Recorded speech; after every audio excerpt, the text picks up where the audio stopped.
அனைவருக்கும் வணக்கம். இன்று பகுதி 4 பார்க்கவிருக்கிறோம்.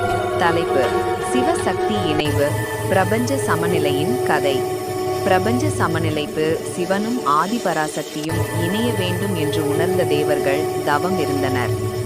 தேவர்களின் தவத்தால் தோன்றியவள் அவர்களின் தவத்தின் விளைவாக பிரபஞ்சத்தை ஒளியால் நிரப்பும் ஆதிபராசக்தியாக தோன்றினாள். சிவனின் தியானம் உடைந்தால்தான் பிரபஞ்சம் இயங்கும். அதனால் நான் மனித அவதாரம் எடுத்து இவருடன் இணைவேன் என்று சக்தி கூறினாள். 11 ருத்ர அவதாரங்களை உருவாக்கிய சிவபெருமான் மீண்டும் தியானத்தில் ஆழ்ந்தார். ருத்ரர்கள் அசுரர்களை கட்டுப்படுத்த உலகின் பல திசைகளில் சென்றனர். தேவர்களின் உணர்வு, ருத்ர சக்தி மட்டும் போதாது, சிவனுடன் சேரும் சக்தி தாயே பிரபஞ்ச சமநிலையை முழுமையாக நிறைவு செய்பவர் என்று தேவர்கள் உணர்ந்தனர்.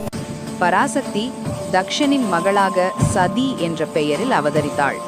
சதி வளர அவள் மனம் முழுவதும் சிவபெருமானை மட்டுமே நாடியது.